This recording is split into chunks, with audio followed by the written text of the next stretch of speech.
Welcome to C.S. Lewis and the Postmodern Generation.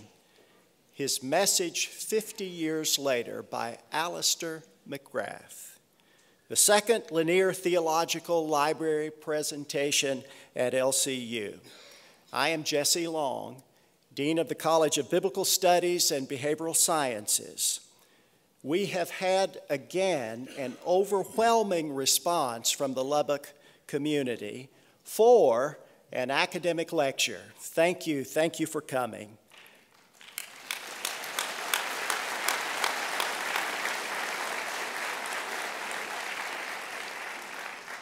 Thank you for helping make this Lanier event a singular event, this Lanier lecture. Dr. Ken Jones, Chancellor of LCU, will now extend further words of welcome and introduce our special guest, Mark Lanier.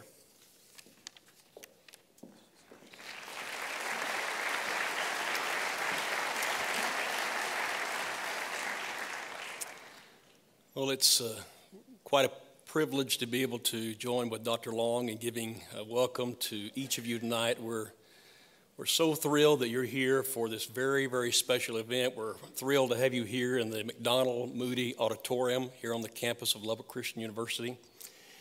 And it's my honor tonight to be able to have this little small part on the program whereby I introduce our sponsor, I guess, of the evening. Mark Lanier and his wife Becky have made this special event possible, along with their Lanier Theological Library. And if I did a proper introduction of Mark Lanier, it would take all of their time tonight. I mean, I looked at some materials that kind of talk about Mark, and they're just vast materials. But I'll start like this. Yes, he is a native of Lubbock, Texas. And yes, he is a graduate of the Texas Tech School of Law. And yes, he is one of the top, if not the top, trial attorneys in the United States. Now, that's not a debatable assessment on my part. That's really kind of documented by the Wall Street Journal, the New York Times, Texas Monthly Magazine, and the list of things that cite his expertise in the trial or courtroom. Just amazing what he's done. I'm not sure how anyone, Mark, could attain more than what you've attained in the legal profession. But that's not what interests me so much tonight. I have long decided that what's in a person's heart is more important than the title that they bear. And a long time ago, I decided what's in a person's heart's more important than what they accomplished with their lives.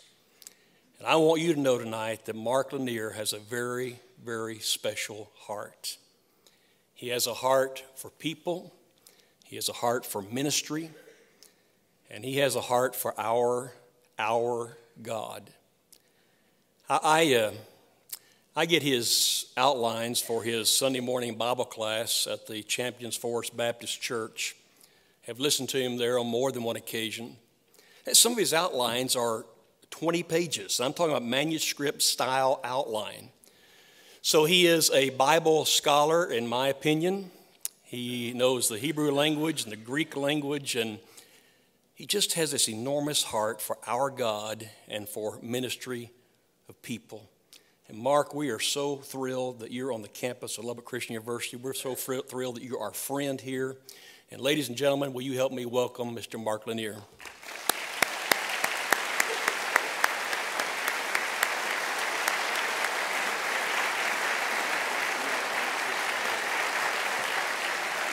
Oh, he is way too kind. I've got a lot of friends out there, and it's always an honor for me to get to come home. And so thank you guys for coming to hear tonight.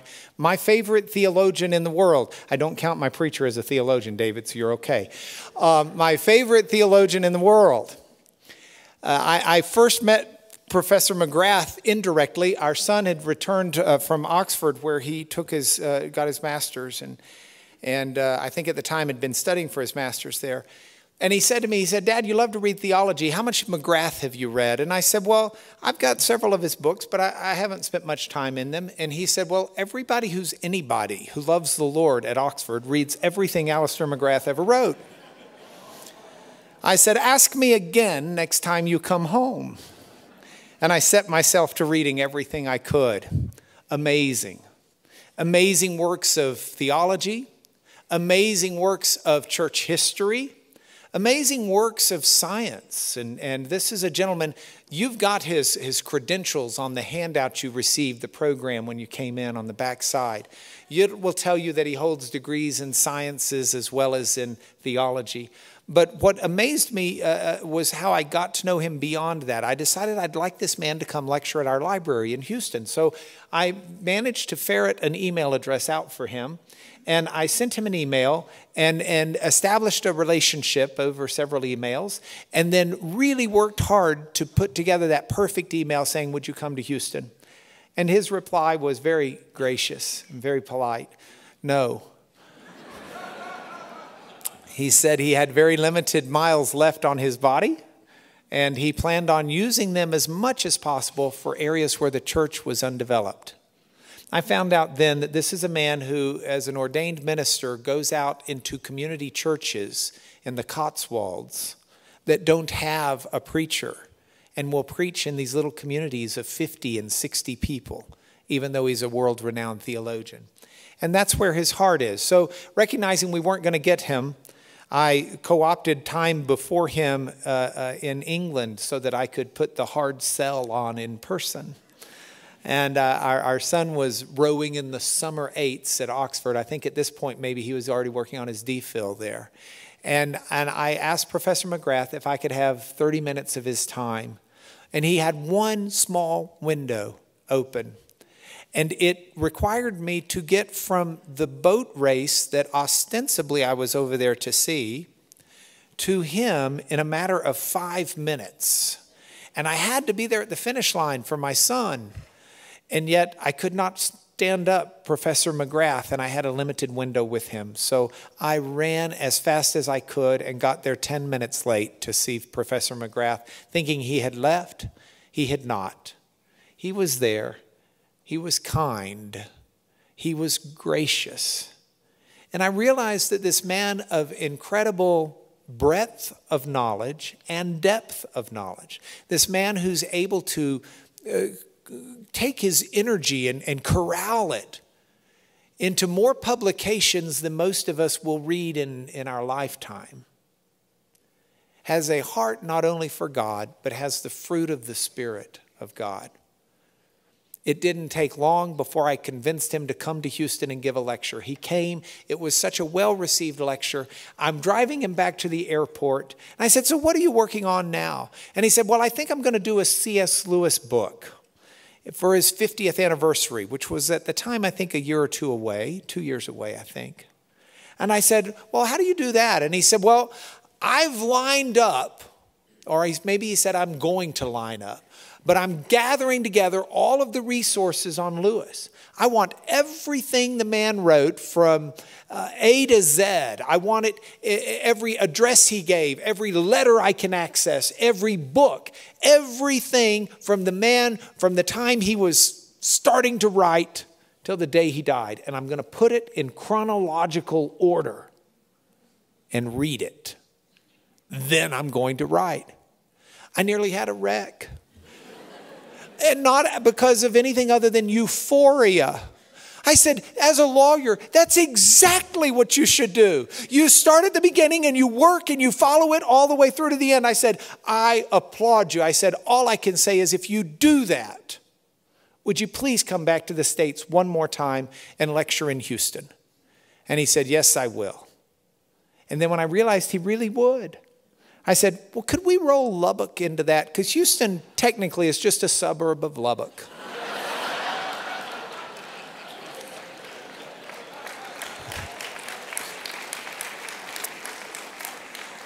He said, I don't know where Lubbock is, but if it's that close to Houston, sure.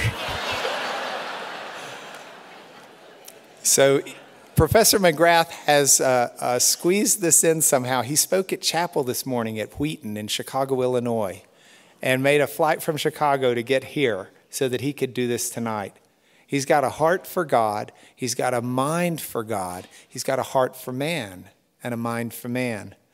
And he speaks with this incredible British accent, which makes me just thrilled to give you Professor Alister McGrath.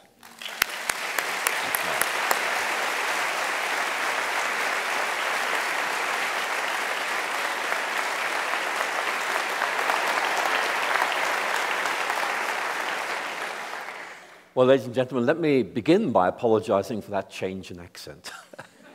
It's a great pleasure to be here in Lubbock, and especially here in West Texas, the very first time I've been here. And it's an especial privilege to be here at this university and to talk about C.S. Lewis. And what I want to do, if I may, is talk a bit about this biography I've written, and then try and ask, why is C.S. Lewis so relevant to us today? And I'm sure there are many here tonight who know C.S. Lewis very, very well, but I hope I'll still be able to say some things to you that you'll find useful and interesting. And I guess many of you will be saying, well, look, there are quite a few works already on C.S. Lewis. So why on earth have you written yet another one? Well, I think that actually is a fair question, and I think there are a number of reasons that we could give. One of them is that there's been a massive increase in scholarship on Lewis in recent years. And I felt it would be good to try and bring what was best in this to a wider readership. And then also, I was able to work in archives in Oxford, Cambridge, in Wheaton, really beginning to look at things that related to Lewis's life and see if these cast any light on how Lewis developed or how indeed his ideas came into being. And also, I wanted to try and explain, why did Lewis become so influential? That's quite easy to do. What is not quite so easy to do is to understand why Lewis remains so influential today. This, as you all know, is 2013, 50 years after Lewis's death. I think that seemed a very natural time at which to write a biography. And I'm sure there are many here tonight whose lives have been shaped, at least to some extent, by Lewis's writings. And I'm one of them, because I used to be an atheist. I have to say I was quite an aggressive atheist as a young man, and I sometimes, when I read the writings of Richard Dawkins, I feel all nostalgic, because that's the way I used to be. But happily, I have moved on. But when I became a Christian in my first year at Oxford University, I found myself wanting to engage with somebody who would help me think through my faith. And someone said, look, you ought to read this guy, C.S. Lewis. He used to be an atheist. He became a Christian. He might have some good things to say to you. And I did. And 40 plus years later, I'm still reading him and getting stuff out of him.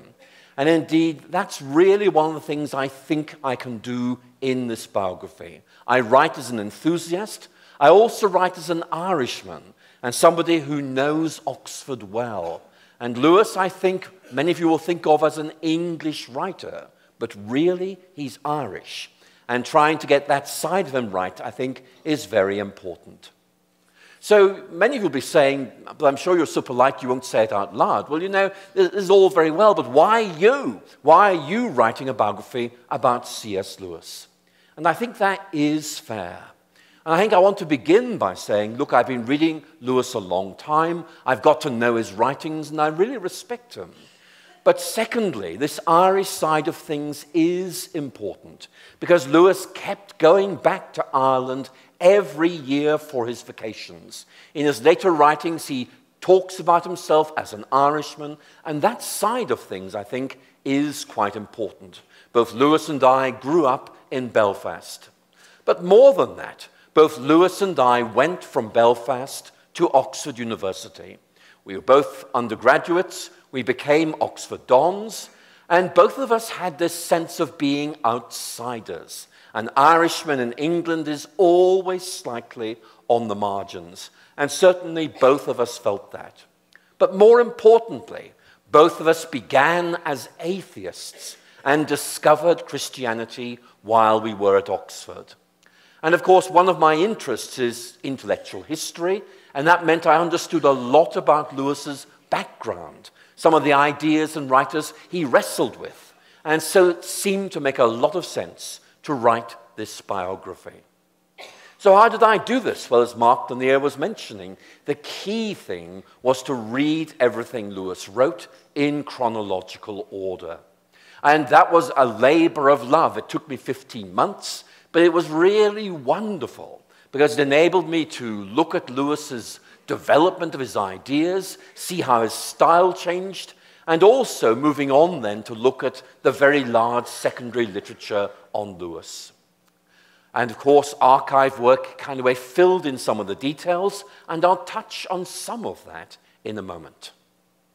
And I think it's right to ask, well, you know, okay, it's a new biography. What is actually new about it? Because there's no point in simply reprising what everybody else has said before. So I want to talk to you just about a few things that are in the biography to help you understand where it moves things ahead. There are two main things, as you would expect. First of all, there are some new things I uncovered. I think they help us to understand more about Lewis, and I'll tell you about two of those in a moment. And secondly, there are a lot of things that we already knew about Lewis, and I suggest we can see them in a slightly different way. In other words, it's not so much new evidence, it's new interpretations. And so again, I'll talk about that in a moment. Let's begin by looking at some new evidence. One of the things I came across was a hitherto unknown letter from Lewis to the Swedish Academy in January 1961, proposing Tolkien for the 1961 Nobel Prize in Literature. Now, why is that important? Well, as you probably know, Lewis and Tolkien became very close friends in the 1920s and 1930s. Lewis helped Tolkien write The Lord of the Rings. Tolkien helped Lewis get some of the ideas for Narnia. So the two really had a very good relationship, which encouraged and stimulated each other to write. But in the 1940s and 1950s, the relationship began to fall to pieces. Tolkien felt that Lewis was not really paying enough attention. He felt that Lewis had excluded him from his company, and the relationship went wrong. The fact that Lewis proposed Tolkien for the Nobel Prize just 2 years before his death, I think brings home that Lewis retained affection and respect for Tolkien, even though they were alienated. And I may add, there is no evidence at all that Tolkien ever knew that Lewis had done this. So that just casts a chink of light on Tolkien himself. Then there are documents that help us understand aspects of Lewis's career. I'm going to mention just one very small example. Lewis went to war in 1971. He joined the British Army. In fact, more specifically, he joined the Somerset Light Infantry.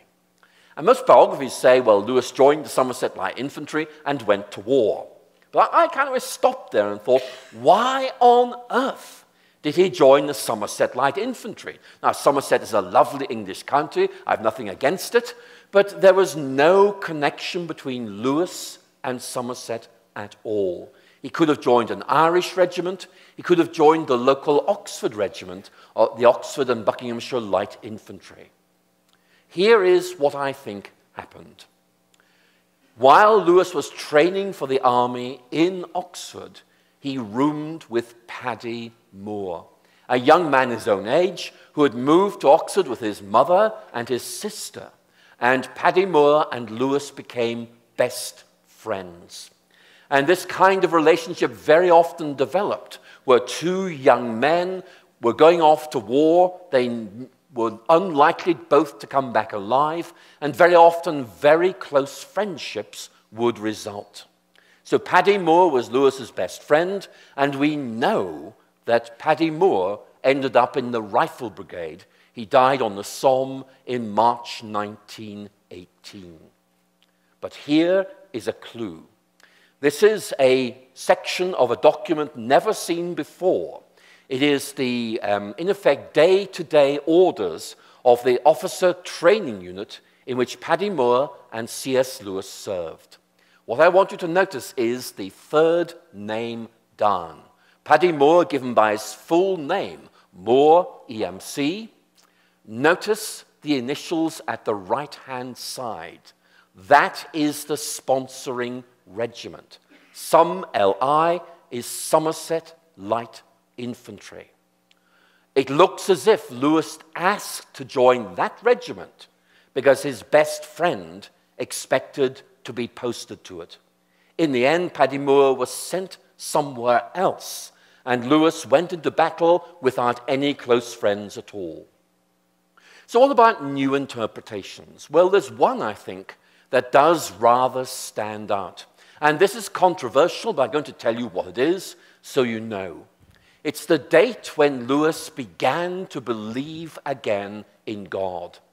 And Lewis had been an atheist for a long time, and in a very dramatic and exciting development, he began to reconnect with God and talks about being the most dejected and reluctant convert in all England.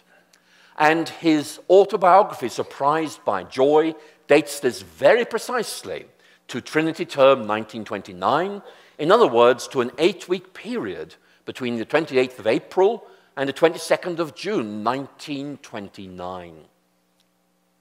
My argument is that the evidence points to this actually happening a year later. Why? Well, I think, first of all, we need to look at the evidence about Lewis's father's death. Lewis's father died in September 1929. Lewis's mother died back in 1908. There was just Lewis, his brother, and his father left. But when you read Lewis's letters from this time, there is no mention of God at all in Lewis's reflections on his father's illness or his death. And I found that strange. And I began to wonder, maybe Lewis's father's death was a stimulus to thinking about God rather than something Lewis interpreted in the light of an existing belief in God. Then secondly, I mentioned I read everything Lewis wrote in chronological order. And there's a distinct change in tone or mood in Lewis's letters for the summer of 1930. There's nothing in 1929. And it's clear that something, whatever it is, has happened in 1930. And then Lewis, I'm afraid, was hopeless about dates. He got very, very muddled. His brother said he'd got a lifelong inability to remember dates. And in 1941, Lewis was made the vice president of Magdalen College. That was a rather honorary position, and its duty was booking rooms for meetings. And I have to say to you that it soon became clear that rooms were not being booked or they were being double booked, and in effect, Lewis very gladly gave up that responsibility. So it indicates dates are not his strong point. But this is really interesting. One of Lewis's closest friends was Owen Barfield. And in February 1930, Lewis writes to Barfield using language that parallels Lewis's description of his conversion in Surprised by Joy. There's the letter. Terrible things are happening to me. The spirit or real I is showing an alarming tendency to become much more personal. It's taking the offense of behaving just like God. You better come by Monday to latest, or I may have entered the monastery. Now, that doesn't make much sense if Lewis already believes in God. It makes a lot of sense if Lewis is on the brink of discovery. And Owen Barfield, later in life, pointed to that letter and said that letter marks the beginning of Lewis's conversion. So I think there are a number of issues here. One final point I think is very important.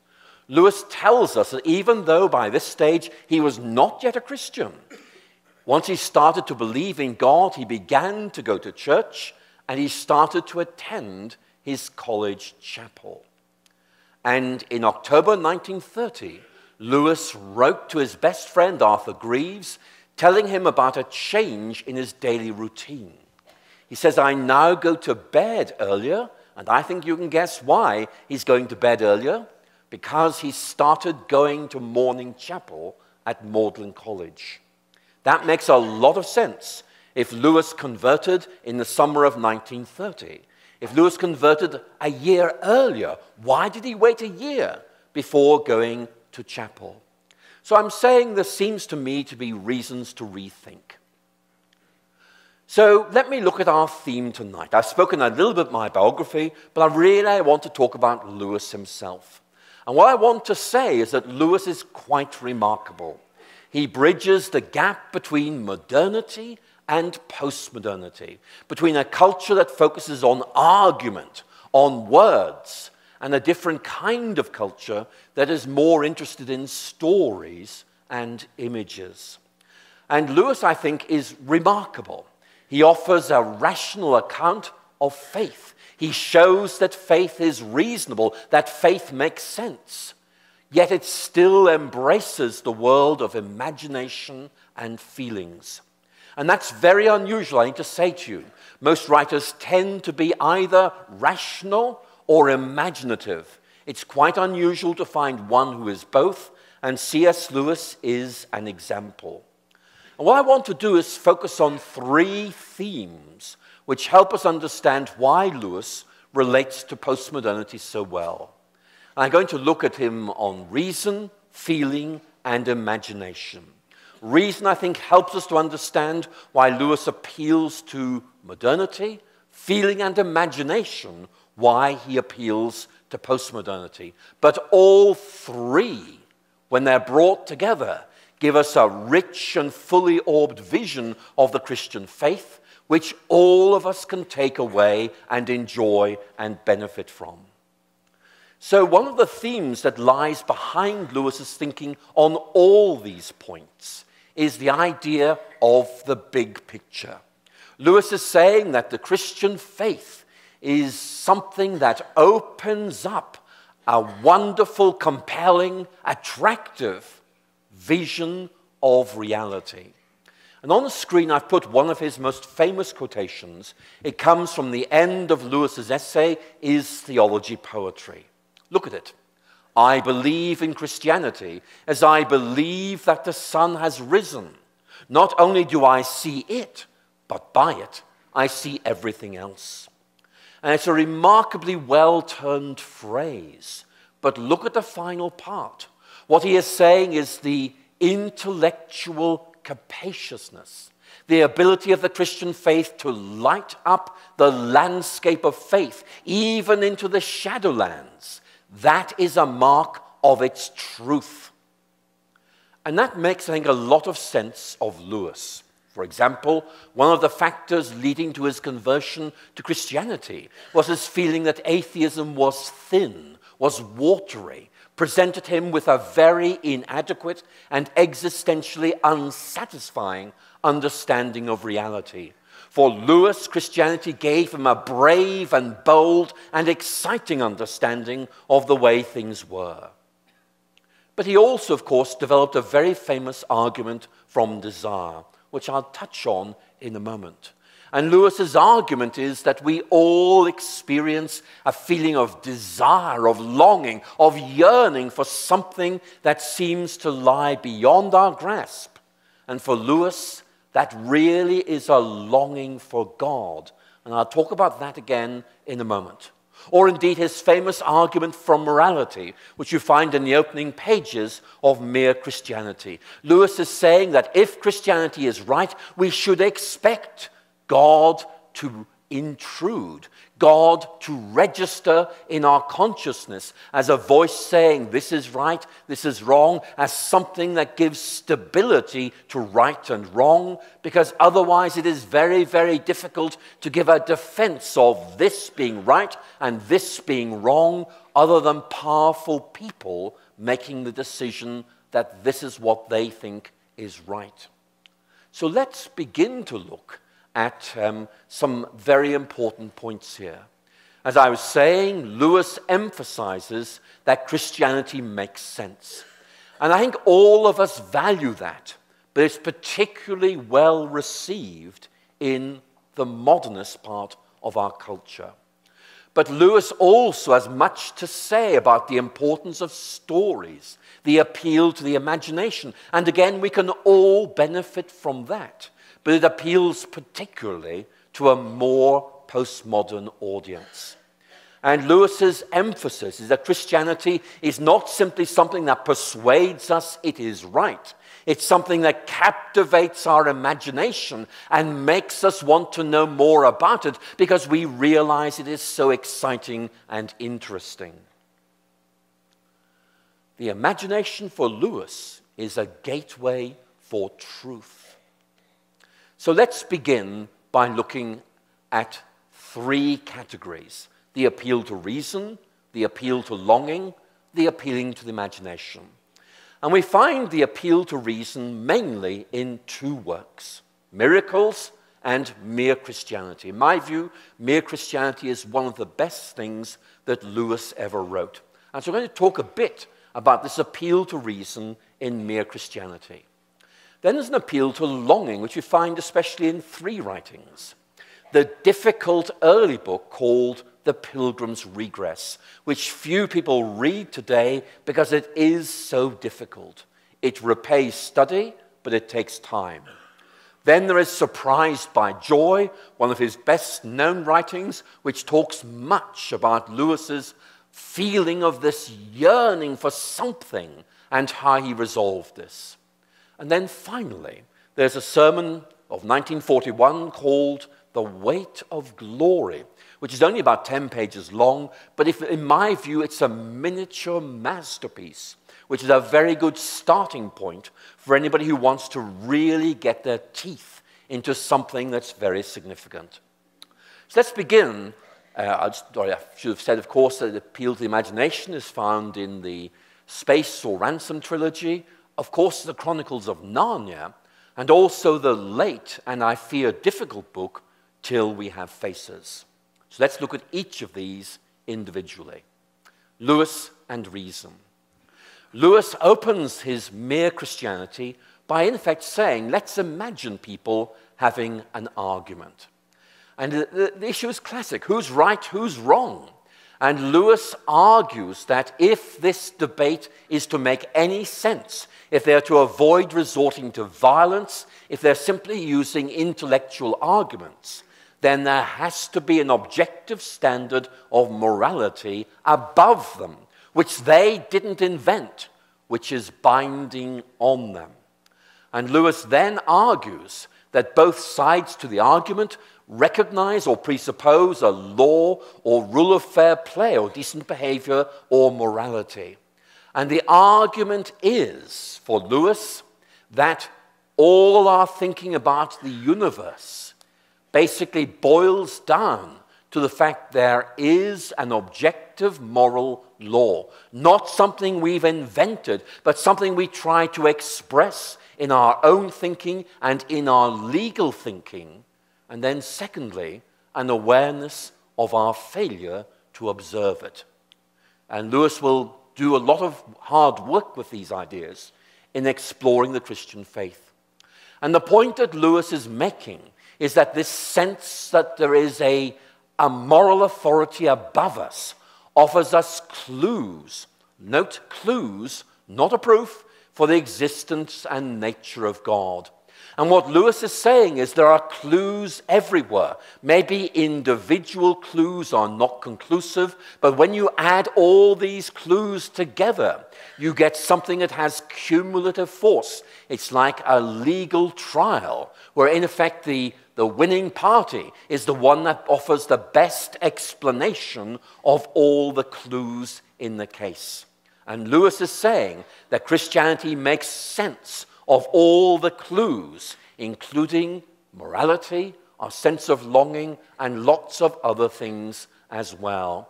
And Lewis argues that we ought to realize there is something directing the universe which is over and above us, which intrudes on us and helps us realize that in our moral thinking we're responding not so much to something within us, but something that is outside us.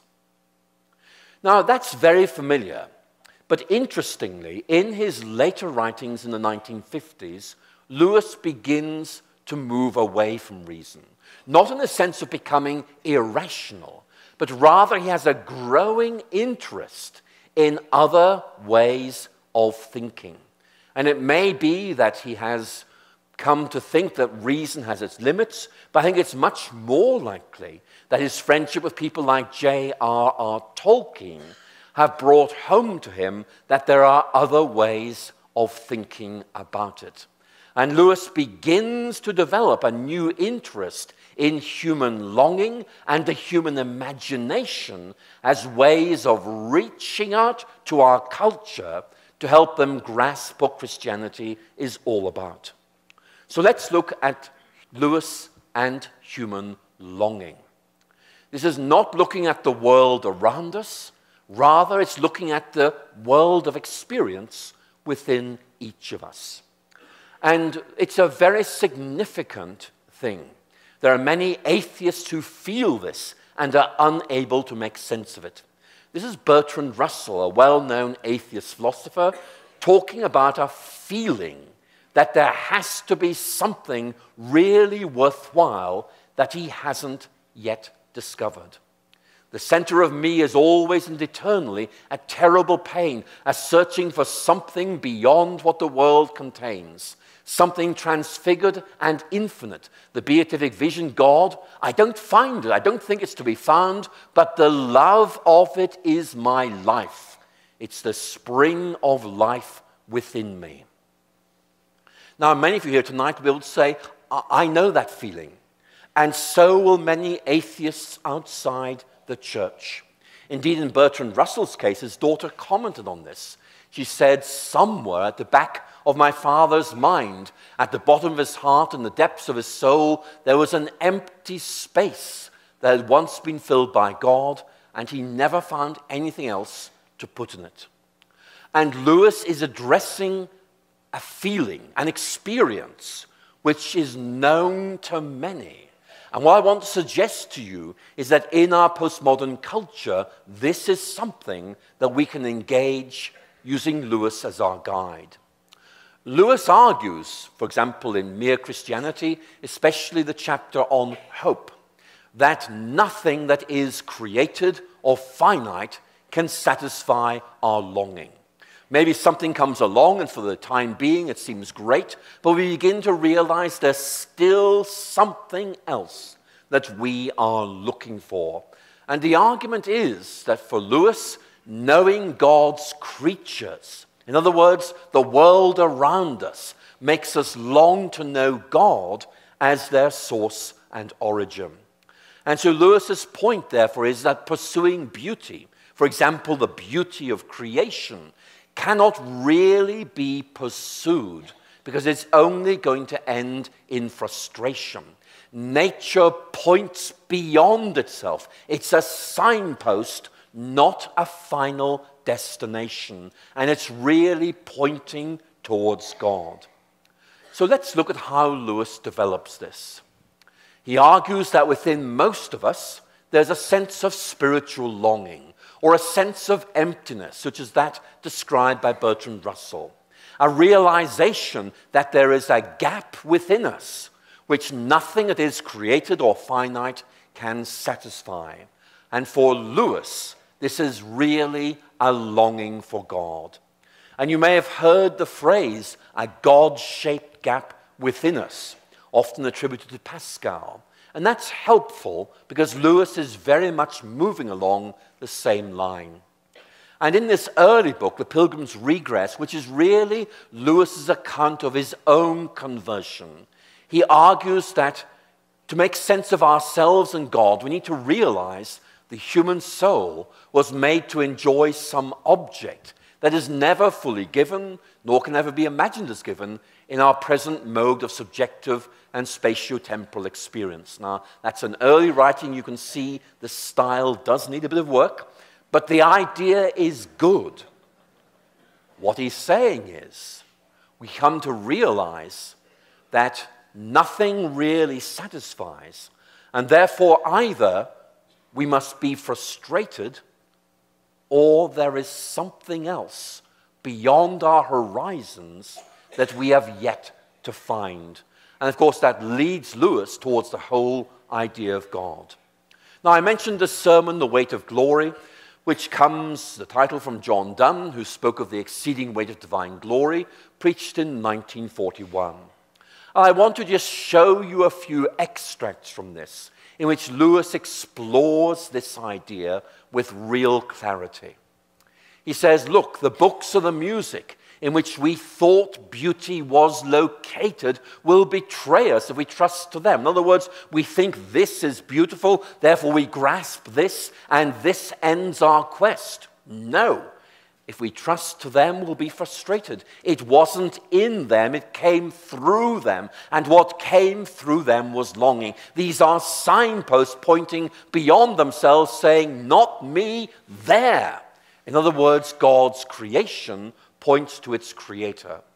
These things, beauty, the memory from past, are good images of what we really desire, but if they're mistaken for the thing itself, they turn into dumb idols, breaking the hearts of their worshippers. They're not the thing itself. They're only the scent of a flower we haven't found, the echo of a tune we haven't heard, news from a country we haven't visited. And Lewis there is asking us to imagine standing in the open air at night and the fragrance of a distant flower comes to us. We're not quite sure where it is, but we know there's something there. And we wonder how we can track it back to its source and enjoy it in all its fullness. And so what Lewis is really saying is this: longing, experience, something which so many postmodern people value so much, can be used apologetically as a way of indicating the inadequacy of atheism. Think of the heart-wrenching anguish of Bertrand Russell. It's something we can talk about with our friends. And Lewis talks in the final part of The Weight of Glory of being on the wrong side of the door. Note the imagery of the door. It's one of Lewis's key images. We cannot mingle with the splendors we see, he says, but all the leaves of the New Testament are rustling with the rumor that it will not always be so. Someday, God willing, we'll get in. So the point Lewis is making is, look, experience, when rightly interpreted, can be a clue to the existence and character of God. Sure, it's not going to be absolutely converting, but it's a way of planting seeds. It's a way of saying to people, there is more to life than you think. It's a way of getting them to say, maybe I need to start looking, to start exploring. And of course, when you read Lewis's earlier writings as an atheist, you see these ideas being explored as Lewis himself, as an atheist, begins to realize there is something which he has not yet found, but which, if he did find, was going to change his life completely. And as we all know, it did, even though we might argue about whether it did in 1929 or 1930. So we come to what I think is the most interesting aspect of Lewis, his appeal to the imagination. And Lewis talks about this even in his first work, The Pilgrim's Regress. He asks us to imagine God speaking these words to the central character of this narrative. For this end I made your senses, and for this end your imagination, that you might see my face and live. And Lewis draws a distinction. It's a very important distinction between something that is imaginary and something that is imagined. Imaginary means we make it up. Imagined means we form a mental picture of something which is somehow more deeply grounded in the way things are. And Lewis sees his job as an apologist to help us think those thoughts and see those images which eventually are going to lead us to the living God. So I think we need to recognize that Lewis was stimulated here by two key figures. George MacDonald, the Victorian fairy tale writer, who really helped Lewis to realize how stories could captivate the imagination and smuggle in Christian ideas. And of course, J.R.R. Tolkien. And I think these are very important figures in any account of Lewis. But I'm not going to talk about how Lewis got influenced. I'm more interested in exploring what Lewis actually said and the use we can make of this. And of course, the best example of this is in Narnia. And I made Narnia central to this biography. I took the view that there would be many people who would be reading my biography who in effect would have read Narnia or seen the movies and said, who is this guy Lewis? What else did he write? How did he come to write these things? And so I try to organize the biography around the worlds that Lewis occupied, whether real or imagined. Oxford, Narnia, and Cambridge. A normal biography has difficulties here because Lewis wrote Narnia, I would argue, over a period of about 10 years. And if you do a year-by-year account, this happened in 1942, this in 1943, and so on, then Narnia gets smeared out, and it means you can't really engage with it in any detail. I found a way of, in effect, having a section on Narnia which talked about how Lewis had the ideas, how he wrote the books, and then explore with my readers this imagined world and help them to get the most out of reading it.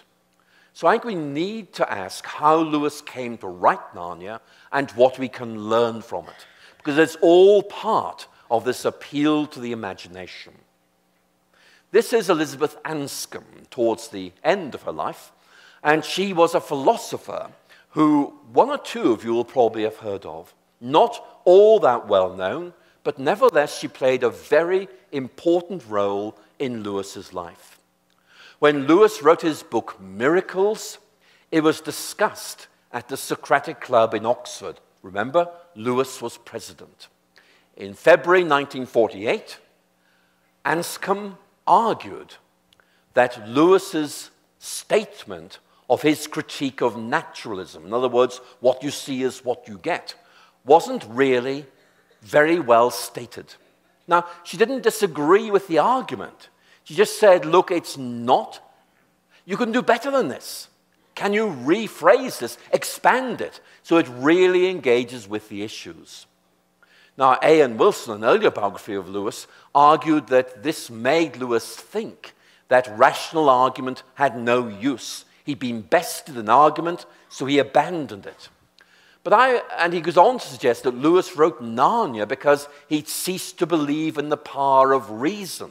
He abandoned reason, he turned to the imagination. He saw Narnia as a return to a childish world, with C.S. Lewis being like Peter Pan, a boy who never grew up. Now, I mean, I like A.N. Wilson's biography in some ways, but every now and then you have to say, I'm sorry, this just isn't right. And this is one of those cases. And the point I want to make simply, and I'll say no more, is that the evidence just doesn't support this. That Lewis saw reason and imagination as going together, enriching each other. It's not either or, they go together. And Lewis is no rationalist, if you mean by that someone who limits reality to what can be proved by reason. I want to make the point that his very famous Space Trilogy, or Ransom Trilogy, after its central character, were written well before his encounter with Anscombe.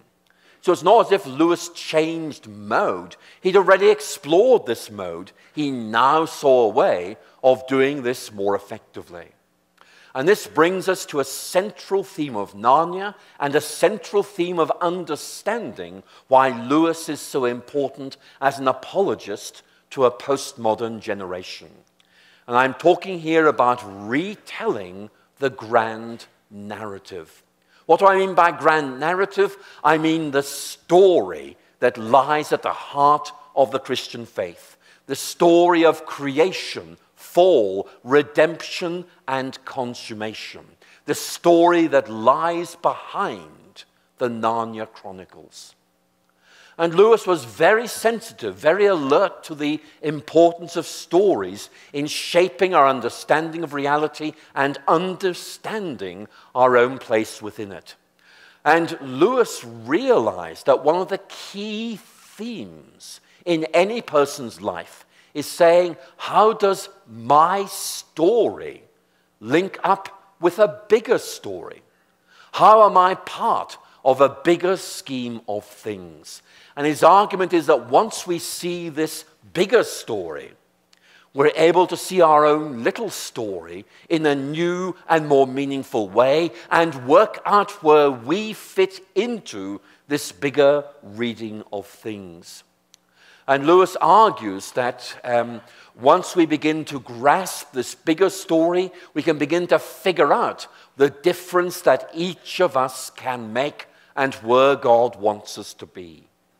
So let's go to The Lion, the Witch, and the Wardrobe. In my view, the best of the Narnia Chronicles, and in my view also the one you should read first in the series.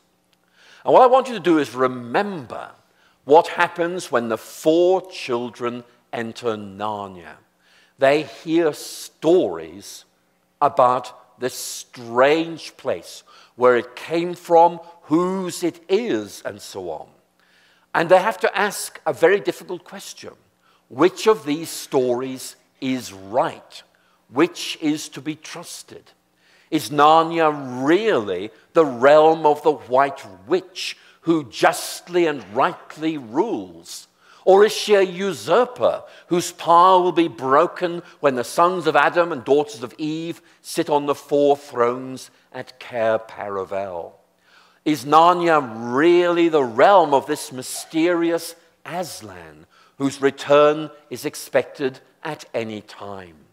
And they have to ask, which of these stories do I trust? And of course, as you know, one story begins to emerge as supremely plausible: the story of Aslan, the noble lion of Narnia.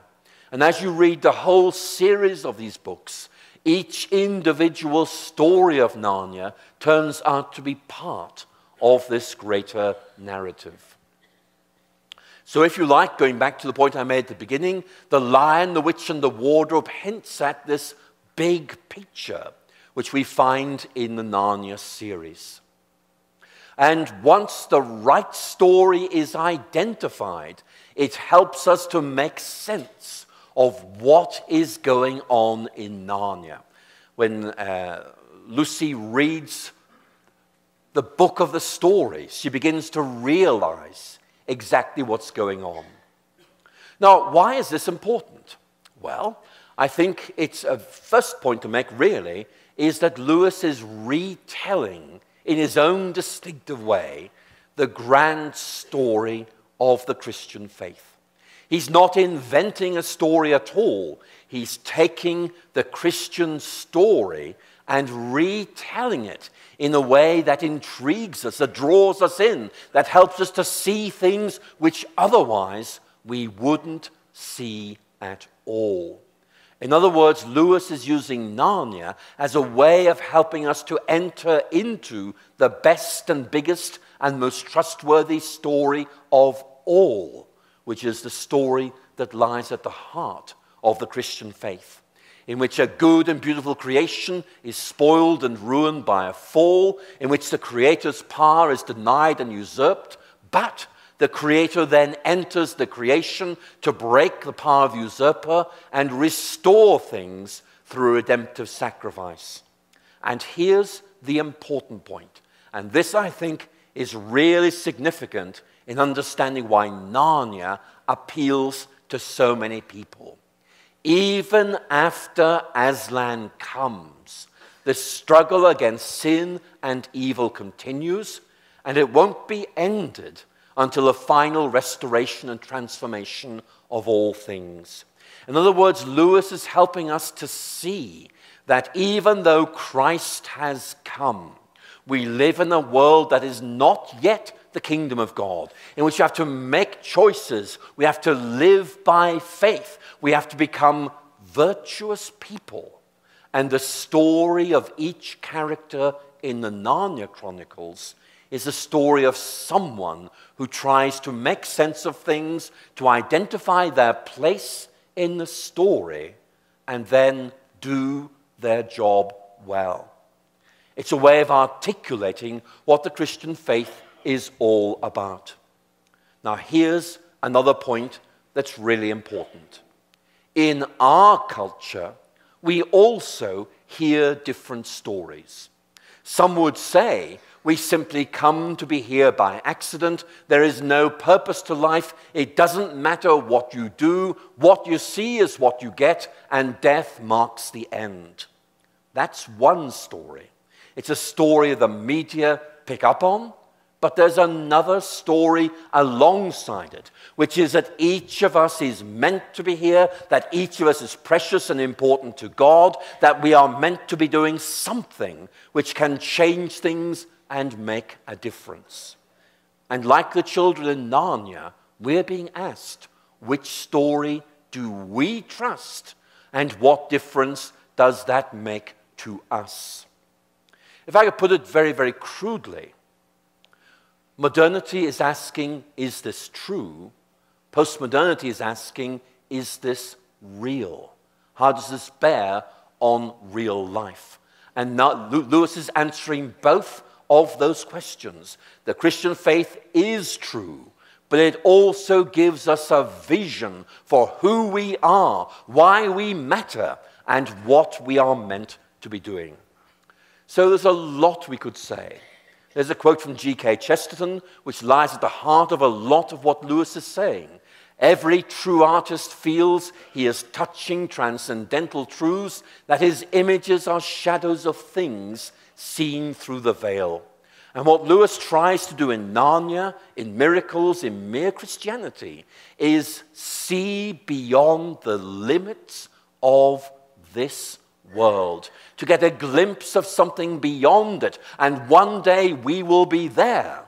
But in the meantime, we journey by faith and not by sight. So Lewis really helps us to step inside the Christian story and to help us realize how it makes so much sense of things and helps us work out what we should be doing. And it resonates very, very strongly with a shift in our cultural mood, which gives a new importance to image and, of course, means stories are perhaps today more powerful as an apologetic tool than arguments. And so you might say that in the past we've used images, that now, in many ways, we're moving to look at stories instead. And you might like to look at some of these incidents. You might think of Harry Potter, of Philip Pullman. These are stories that are being told to captivate the imagination and to smuggle in ideas and values. Perhaps not Christian, perhaps anti-Christian. Lewis realized his stories were able to get Christian ideas across to his readers. I want to say he's right in recognizing the importance of this and that we need more people like Lewis to tell stories in this way. So Narnia, I think, is very, very important. And what I want to do in ending this lecture is just to give you a case study in how we might apply Lewis in this postmodern context. And what I'm going to do is look at a standard objection to Christianity. And many of you will have heard this before. It's this. You just believe in God because you need to. You've invented God to meet your needs. Now, there are several ways of answering this. I'm going to give the way I would answer it, which is worthy, but unfortunately a little dull. And then I'm going to give you Lewis's approach and let you see the difference, okay? My way. What I would do is to say, look, this is where this is coming from. I say it began in the 1830s. It got some very obvious weaknesses. I would make the point, its basic idea is that God is some kind of projection of human longings. There isn't a God, so we invent one. We want there to be a God, so we invent a God. And I would make the point that that is found in Sigmund Freud's idea of God as a wish fulfillment. And I would make some points. I would say, look, things just don't exist because we want them to. For example, my throat is going very dry, and I want some water, but oh my goodness, look. You know, whether I want something or not has no bearing on whether it's there or not. We might all wish there was a couple of $1 million here, and we can wish all we want, but I don't think it's going to happen. But the point I want to make in a minute is simply this. This is also true of atheism. Why are people atheists? Very often, it's because they want there to be no God. I want to be able to do whatever I like. I want to be completely free. I want to be unrestrained. Therefore, I'm an atheist because I ditch God, and that makes life a lot easier. So I'd say, look, the argument really isn't all that persuasive. But Lewis is different. Lewis would tell a story to make his point. He'd let us use our imaginations to see that a point that seemed quite reasonable actually isn't so at all. And so we're going to look at The Silver Chair, one of the later Narnia books, which is set in a dark underground world ruled by a witch. Those of you who are interested, this is a reworking of the image of Plato's cave. And what Lewis does is to imagine a confrontation in this underground kingdom between the witch who rules it and a Narnian prince. The prince is trying to say, look, you live in this underground world, but there's a much better world beyond it. You know, the real world, what he calls the overworld. Well, let's look at how this goes. The prince uses an analogy. He says, look, the world I know, there's a sun in the sky. And he begins to explain what the sun is like. You see that lamp, this is the Narnian prince saying. It is a round and yellow, gives light to the whole room. It hangeth from the roof.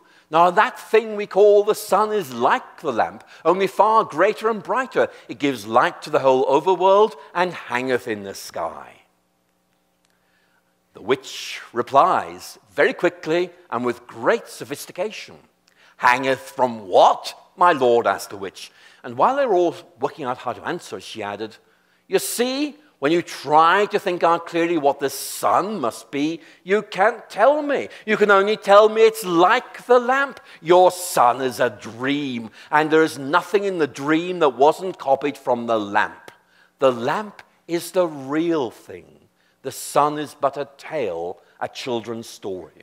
In other words, they've just invented it. Now, as you heard those words read to you, you will see that Lewis's story subverts the witch's argument. It says, look, you know, it sounds sophisticated, but we all know there really is a sun, don't we? So that sounded sophisticated, but it's simply not right. And the point I want to make is that Lewis asks us to use our imaginations in not simply appreciating the riches of the Christian faith, but also in critiquing other ways of looking. Now, ladies and gentlemen, there's a lot more I could have said, as you will have gathered, but I think I really must bring this lecture to an end. And I want to do so simply by saying one thing which I hope you'll find useful. Every biographer gets to know the subject of the biography very well. A friend of mine began a biography a few years back and abandoned it halfway through because he discovered the person actually was a bit of a jerk. And he decided, look, I just don't want to write this anymore. Now, I have great pleasure in telling you that after writing this biography, my admiration for Lewis increased even more. And I hope you'll enjoy reading this biography, but really the thing I hope the biography will do is to make you to want to read Lewis himself. There is richness there, and if I help you find it, I will be delighted. But the important thing really is, this biography is to try and help you to engage more with Lewis, to get more out of your reading of him, and thus to enjoy Lewis at least as much as I did. Thank you so much for listening. Fantastic. Let's have a seat here. You like it? You can sit with your water.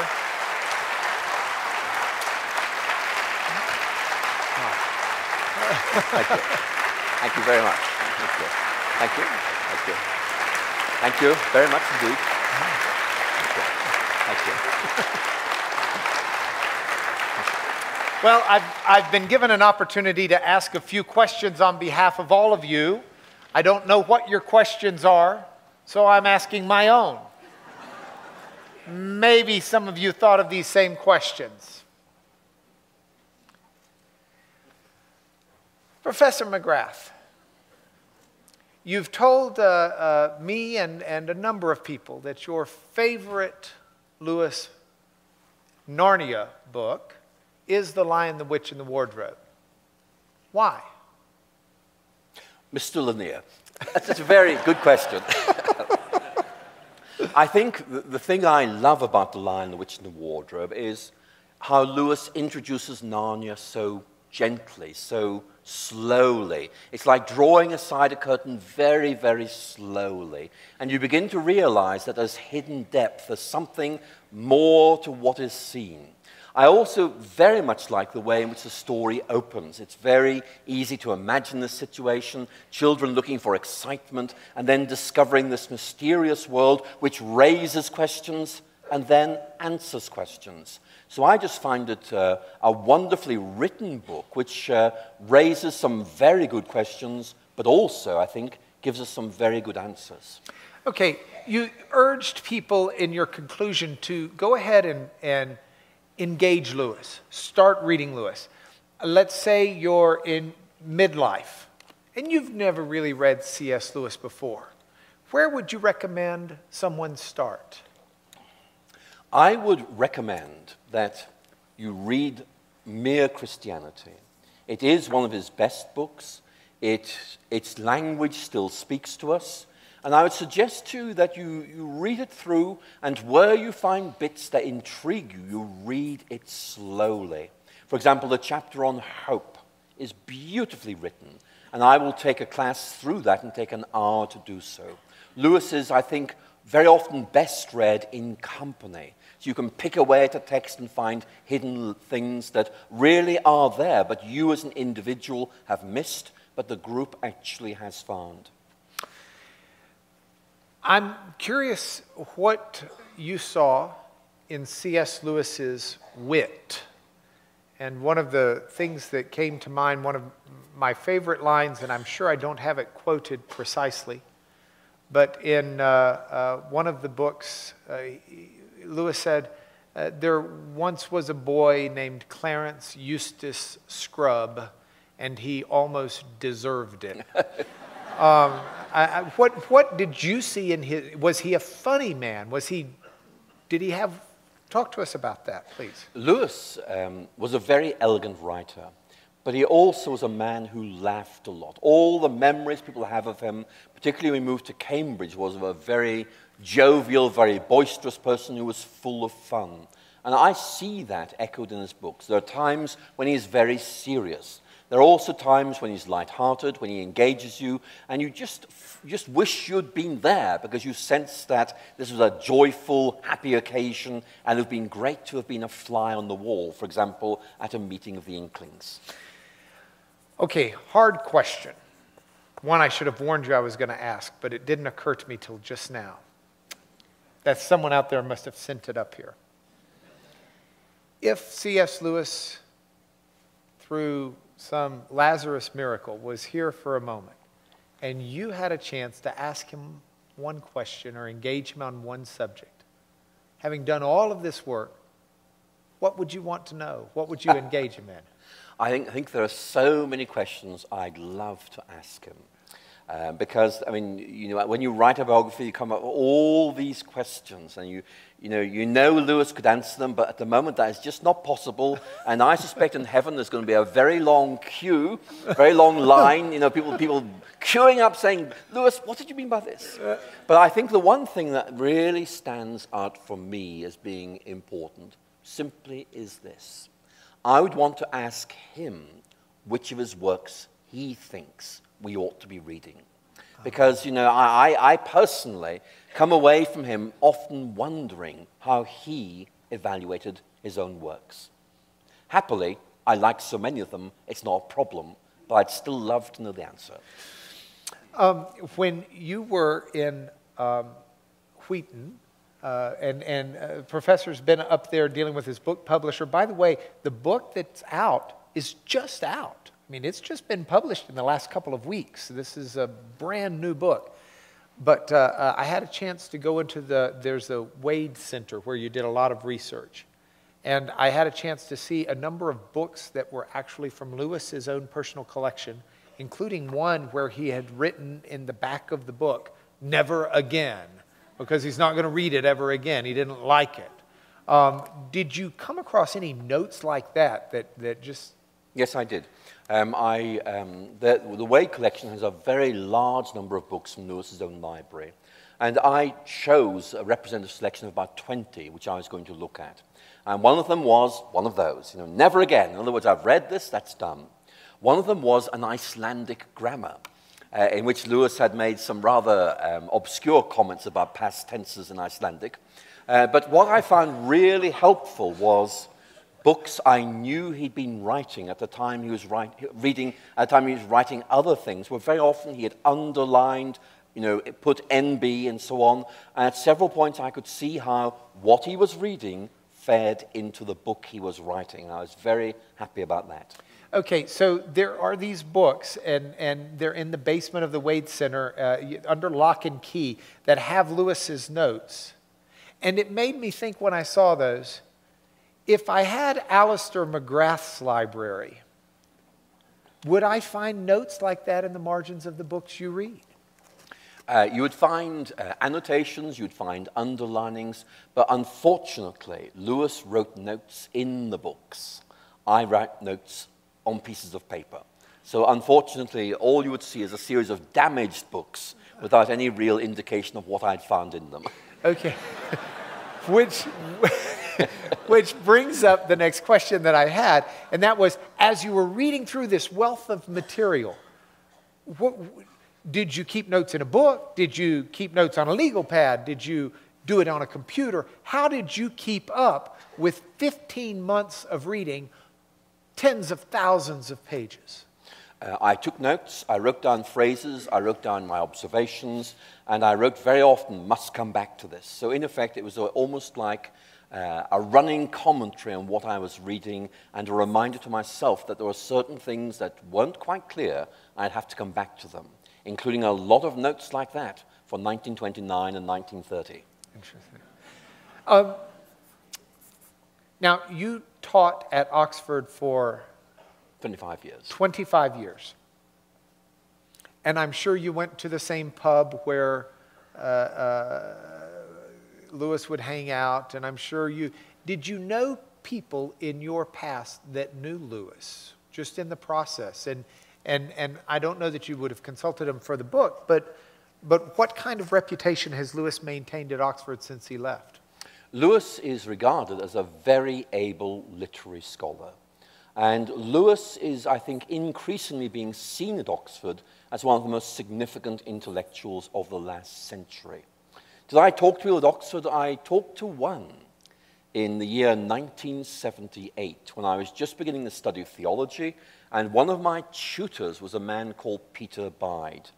Peter Bide was the man who married Joy Davidman and C.S. Lewis in hospital.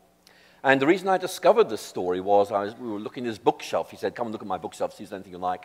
And I saw a book by C.S. Lewis. He said, "Oh, you've got one of C.S. Lewis's books," because I enjoyed reading C.S. Lewis. And he said to me, "There's a story behind that." And he told me the story of how he unexpectedly, because he wasn't expecting to do this, ended up marrying Davidman and Lewis at hospital. And I remembered that story, and happily Bide wrote it down before he died, so it's confirmed somewhere else. But that just made me think, there are a lot of stories about Lewis. I wish I knew more of them. And I think I've been able to add a little bit to those in the biography.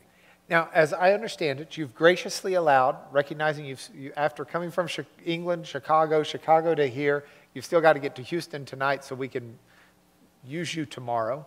But you've agreed to stay around and sign some copies of your book. And we want to get to that real quickly here. I think it's right out that way.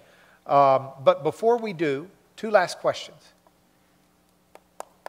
Who do you read for your, I mean, you've got to do pleasure reading somewhere, don't you? Who do you read? I find I read novels that don't require an enormous amount of intellectual concentration. But so Alister McGrath has Dune Buggy Baby on his shelf? No, you mustn't laugh about this, but you asked the question. Yes. I will read crime fiction, and I love Perry Mason. And I love the courtroom scenes. I think that may have helped me like Lewis, because for Perry Mason, the crossroom examination is about clues that point to the truth. Even so, it's lightweight stuff, and it's great fun to read. Yes, all that lawyer stuff's lightweight. Last question. What's your next project you'll tell us about so we can start working on you to come back? Well, I will tell you, I had intended to move on beyond Lewis. However, I enjoyed doing it so much, and I kept thinking to myself, Lewis is a great traveling companion for faith. And so what I'm doing is writing another book for Tyndall House, who published the biography. And it's basically, supposing you were thinking about suffering, supposing you were thinking about making sense of the world, suppose you were thinking about trying to work out what to do with your life. How might C.S. Lewis help you do that? In other words, not getting him to tell you, but drawing on some ideas from his works to give you a sense, look, engaging with this guy might help me think these things through. So it's really almost saying it's about journeying with C.S. Lewis and seeing how he might illuminate or help things as you journey. And what we're going to do is do it biographically. The big questions that bothered Lewis as a young man, the questions that bothered Lewis midlife, the questions that bothered him in the final months of his life. So in effect, it's big questions, big periods of life. And I think it might work, but it just seems a very good way of making further use of everything I've gleaned about C.S. Lewis in the last 5 years. And this is due out when? Hopefully, this time next year. Fantastic. Dean Long, will you tell us where he's going to be signing books? And I'll start escorting him before the masses leave. Thank you, gentlemen, for a wonderful evening. Fantastic. Let's take this off.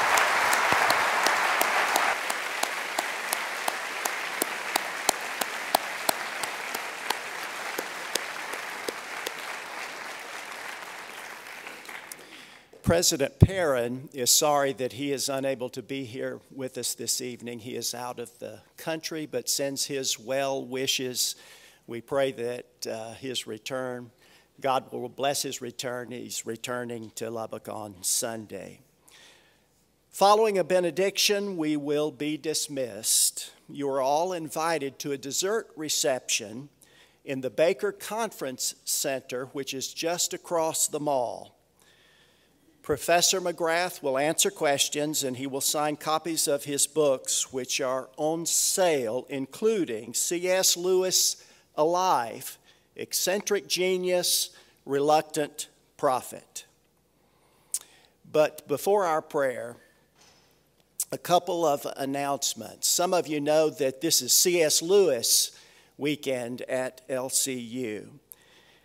Tomorrow morning, the Quaker Avenue Church of Christ is sponsoring the program Faith Inside the Wardrobe, the Impact of C.S. Lewis on Christian Thought. This is tomorrow morning from 9 to 1 o'clock with Tom Williams, independent Lewis scholar, and Kenneth Hawley, associate professor of English at LCU.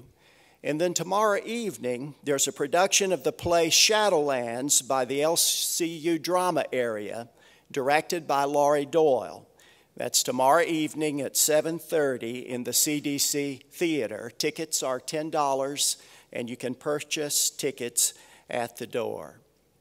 Now, Dr. Jeff Carey, Associate Professor of Theology in the LCU Department of Biblical Studies, will lead us in a prayer of blessing.